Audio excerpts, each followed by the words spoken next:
This is very similar to a GT3 Porsche 911 actually. It's got that howling.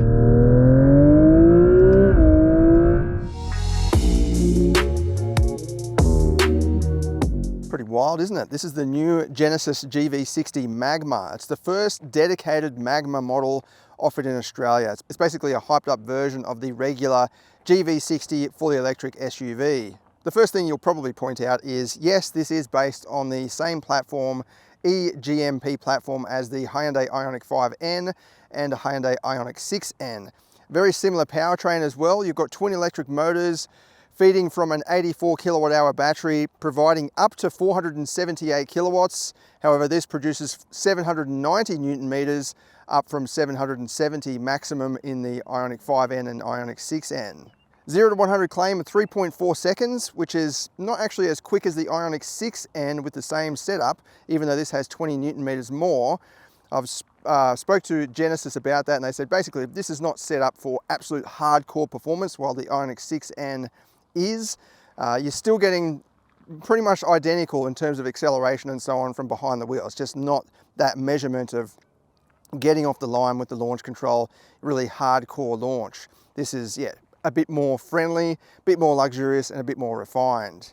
Interestingly, this features the shortest wheelbase of the three compared with the Ioniq 5N and the Ioniq 6N. It's also the shortest overall in terms of overall length compared with those other two as well. So it kind of suggests that it is a more agile package, but the way they've set this thing up, totally different engineers and so on that are working on this, it is more of a refined experience, more of a GT car. And in fact, there's a GT mode, a drive mode, which you don't get in any of the Hyundai models. So yeah, this is, you could argue that it is very similar, but it's different in terms of its character, the way it goes about offering its performance, and obviously the design and the attention to detail, especially inside. On the design here, we've got a deep front spoiler, deep front intake system compared with the regular GV60. Got little fins on the corners, massive brakes there, similar to the Ioniq 5 and 6N, floating discs with huge calipers, painted in orange. That's the hero color for Magma. And you've got curtain aerodynamic sections behind the front wheels with matching curtain sections behind the rear wheels. And you've got this big rear wing with vertical fins on the ends, a bit like an aeroplane. I think it looks really cool, and it probably doesn't do it justice seeing it on screen. You've got to see one in the metal, like driving along. There's some cool colors you can get as well. There's an example of the matte white, and it just really pops, it really stands out, especially with the dark gray wheels and the black sections around the front end. Gives it that kind of contrast effect, and it just, yeah, really stands out. Whereas this is more of a stealth package with the matte grey, or it all sort of blends in. But I think as good as the exterior looks, the interior is perhaps the most attractive feature, especially against or compared with the Hyundai products. Like, you've got this trademark, sort of cross stitching across the seats there. You've got this Alcantara or suede everywhere, including for the center armrest. Rotating gear selector, so that'll spin around when you turn the vehicle off. You've got this kind of crystal ball. And you've got an excellent driving position inside, electronic steering adjustment as well. Nice steering wheel, it's kind of a 3-spoke. You've got this Magma button and then a boost button. So yeah, I think this is, it's a more refined package overall. Again, I don't mean to be comparing it to the Hyundai products, but I know that you might be doing that considering it is essentially the same package underneath the same platform. But I think it is very different. Once you sit in here, you're like, oh, hang on, no, this is quite a lot different in terms of the attention to detail. Like even the climate control buttons and so on, this is all, yeah, very nice and definitely luxurious. You've got this big twin screen set up across the dash. It is actually split. There is a bit of a kind of split section there, but it's not all within the screen. So for example, the climate controls are all down there. That is great to see. You've got a volume knob, little barrel wheels and a home button there as well. You've got various other settings down here for your heated seats. So yeah, it's good to see that it's not all within the screen. And I think it is a very elegant screen, just the way it's sitting there with the black surround there. It just looks and suits this product really well. Within the touchscreen, you've also got this Magma menu. So you can play around with the different parameters here. You can also activate the race mode, the drift mode, the virtual gear shift. So you do have the paddle shifters, which double as adjustments for the regen. Once you hit the virtual gear shift, that becomes the gear paddles. You do have the fake sounds. And it does sound different to the Hyundai products. This has got more of a bassy sort of note to it. Still very electronic, obviously, but that is definitely different to the other products. I don't think it's as loud, which kind of suits the character of this car anyway, but it's revving to 9,000 RPM. And you've also got an awesome Bang & Olufsen stereo system. So yeah, this is a luxury product, there's no doubt about that. And up at the back, it's pretty much the standard GV60, except you've got more of that suede trim, center armrest with cup holders. You've got climate vents in the back of the pillar, and you do have that trim that goes all the way down to pretty much the base of the B pillar, which is good to see. So that means when you let go of the seat belt, it doesn't just bang into plastic, which you do see in a lot of premium models actually, that just have plastic all the way up to here. And the seatbelt just clashes into that. I know it's a bit of a sort of small attention to detail, but I think that's what this vehicle is all about, the finer attention to detail. Plenty of room in the back, completely flat floor. Even the console is pushed forward a bit, so you've got plenty of clearance for the middle passenger, and a big storage bucket under there too. Even the door trim, high attention to detail. You've got that exposed cross stitching. I love the cup holder there. It's just perfectly positioned. You could just sit your coffee and just, yeah, sit back and relax. And right up the back, you've got a decent sized boot. You've got some storage underneath the floor. It does mean you've got a tyre repair kit rather than a space saver. You've got a 12-volt socket. Sorry about that, sun. 12-volt socket, security blind, and yet more of that nice soft Alcantara sort of suede trimming all the way back to the boot.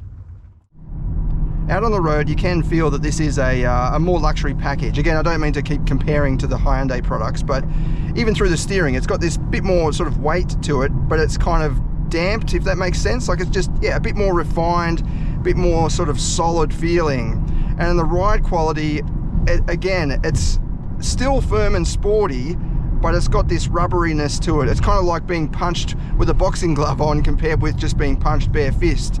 So it's just got this more refined and, yeah, less thudding and less crashing compared with the others. But as a luxury car as well, you can tell this is better insulated, noise suppression and all that, noise, vibration and harshness. It's quite refined.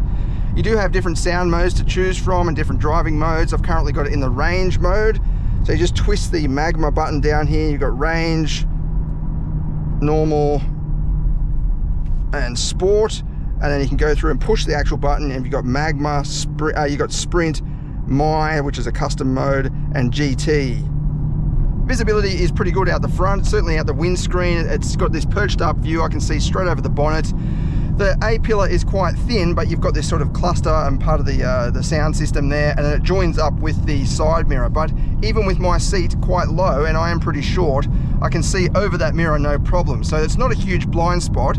It's just a lot of stuff that might get in the way for some drivers. But as I said, I'm pretty short and I can still see over that mirror. And around at the back, the view is pretty tight. It does like take on a bit of a coupe shape, but you've got a switchable rear view mirror. So you can just flick it over to the camera and that just remains permanently showing what's out the back.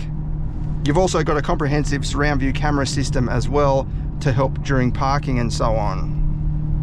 So even coming along here, there's a lot of bumps and patchwork and all sorts of stuff going on. And in sports cars, it's usually, you know, rattling about a fair bit and making noise, like all the crashing and thudding. Whereas this, it's very refined. It's just smoothly going over the bumps. It's still, you know, firm and giving me that feedback. Like, look through here. That's fine. And it's comfortable too. It's absorbing the bumps. Seems like there's some wheel travel there to take in harsher bumps.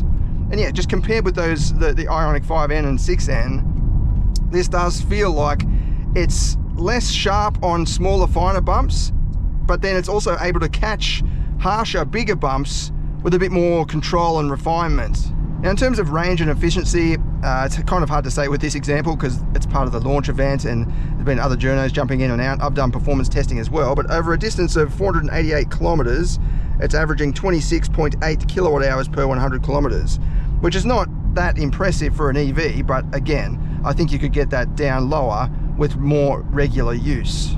I charged it up last night and the range maxed out at about 380 kilometers on the dashboard, which I think is not really good enough for a modern EV, because most of the time with EVs, if you want to go for a spirited drive, if you're driving normal, it's pretty accurate. But if you want to go for a spirited drive, yeah, 380 is not realistically what you're going to get. It's a bit different from a petrol vehicle, but you know, if you fill up a petrol vehicle, you get, say, 600 kilometers, it will say on the dash. Giving it a good drive, a spirited drive, you might get, what, 400 kilometers or even 500 kilometers. Whereas this, 380, that turns into sort of 200 pretty quickly if you're giving it some and got the sport mode on and all of that, which is not really ideal for a grand tourer. If you want to go for a weekend away or something like that, yeah, you've just got to make sure you've got charging options around. Charging capability is pretty good though. It's compatible with 350 kilowatt chargers, 800 volts system, although it'll take in a maximum of around 260 to 270 kilowatts, which is not too bad compared with most rivals. So like the Ioniq 5N and 6N, this has some awesome gadgets that you can play around with, and it really enhances the versatility and engagement of this compared with other EVs. So I put it into the GT mode, which is, you don't get that with the Ioniq 5 or 6N, and it's not just a matter of, you know, being the mid-level suspension setting for the Hyundai models. It's completely different tuning, different bushes and everything, so it's not even comparable really, and it's kind of just giving you very high level of performance and sportiness, but still able to absorb bumps and so on country roads like this. But we've also got virtual gear shift mode, and you can use the paddles, and it produces a different sound compared with the Hyundai models as well. This is very similar to a GT3 Porsche 911 actually. It's got that howling noise. It's actually very, very similar.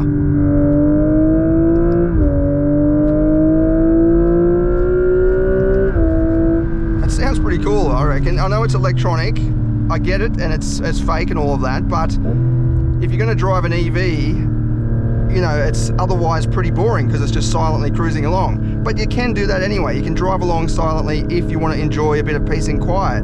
But when you get to a nice spirited road like this, play around with the gears and it becomes a different vehicle.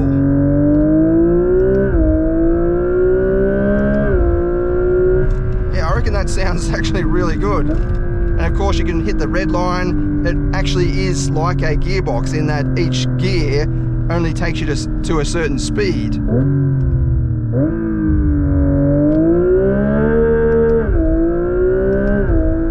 I asked Genesis about the gearing and they said it's closer to the Ioniq 5N gearing, or the artificial gearing, as opposed to the Ioniq 6N, which has slightly shorter, so punchier gearing. So this is, you know, more of a grand tourer, and that kind of suits it. So the gears are a little bit longer than the 6N. I love the way you can just sort of lean on it like that in a high gear, and it feels, it sounds and feels like a petrol engine, because you've got this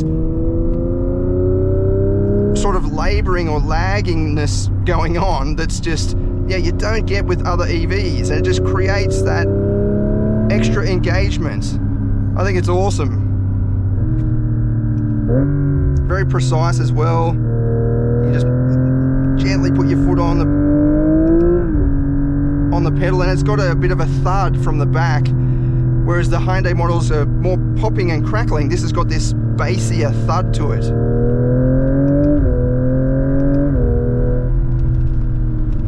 I'll see if I can book one of these in the near future, and we'll do a more comprehensive winding road test. Also, I've done the performance testing, but it's, as you can see, quite wet, so expect better results in the dry.